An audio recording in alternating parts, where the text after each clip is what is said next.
Сегодня глава Коми Владимир Уйба вручил государственные награды Российской Федерации и Республики.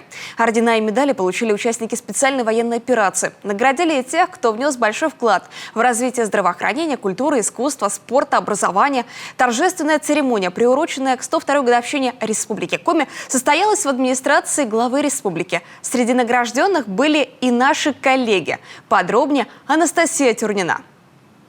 Вручать государственные награды перед Днем Республики стало уже хорошей традицией. Все, что создано в Коми, результат труда жителей, подчеркивает Владимир Уйба.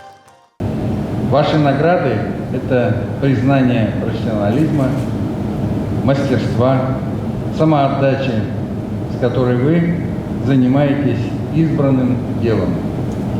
Каждый из вас на своем месте вносит вклад в развитие России и республики.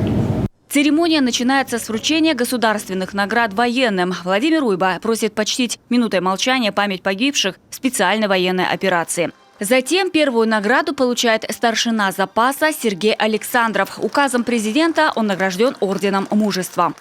Я очень благодарен Республике Коми, непосредственно Владимиру Владимировичу Путину за то, что он оценил меня именно так, то есть за мой вклад в СВО. В том году, в апреле месяце, я ушел, прослужил там 2 месяца и 7 дней, получил ранение тяжелое, и после госпиталя уже приехал сюда. То есть контракт закончится. За большой вклад в развитие отечественной культуры и искусства медалью ордена за заслуги перед Отечеством награжден прозаик, драматург Алексей Попов. А художник-скульптор Анатолий Неверов теперь народный художник Российской Федерации. Президент Владимир Путин за заслуги в образовании и патриотическом воспитании распорядился наградить почетной грамотой Нину Александровну Торлопову. Учителем, завучем и директором Чимской школы Удырского района она проработала полвека. Грамота президента – это не грамота района. Конечно, я очень горжусь, что эту награду дали мне, оценили мой труд. Еще среди заслуженных работников Коми артист и режиссер Денис Рассыхаев. Он рад заниматься любимым делом на родной земле. Искусство – это есть такая естественная потребность, как пить и есть. Потребность в красоте и в творчестве. Это неотъемлемая часть нашей жизни. И без нее, как мне кажется, человек бы не захотел жить на свете. И с днем рождения тебя, дорогая республика! Знак надежды Республики Коми за достижения в учебе, общественной, культурной, творческой и спортивной деятельности. В год молодежи в Коми эта награда как никогда актуальна. Арина Гуляева закончила гимназию искусств при главе республики. Участвовала в театральных постановках и активно занимается вокалом. В первую очередь, наверное, неожиданно и очень приятно, потому что я очень много работаю, стараюсь творить.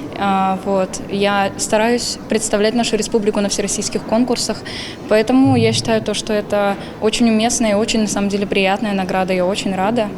Награды получили и наши коллеги за личный вклад в патриотическое воспитание детей и молодежи, сохранение памяти о герое Российской Федерации Владимире Николаевиче Носове. Благодарственные письма главы республики Коми вручили редактору телеканала «Юрган» Ксении Лосевой, телеоператору Артему Соколову, режиссеру Игорю Тищенко и звукорежиссеру Георгию Томову. Команда работала над фильмом «Шаг в бессмертие».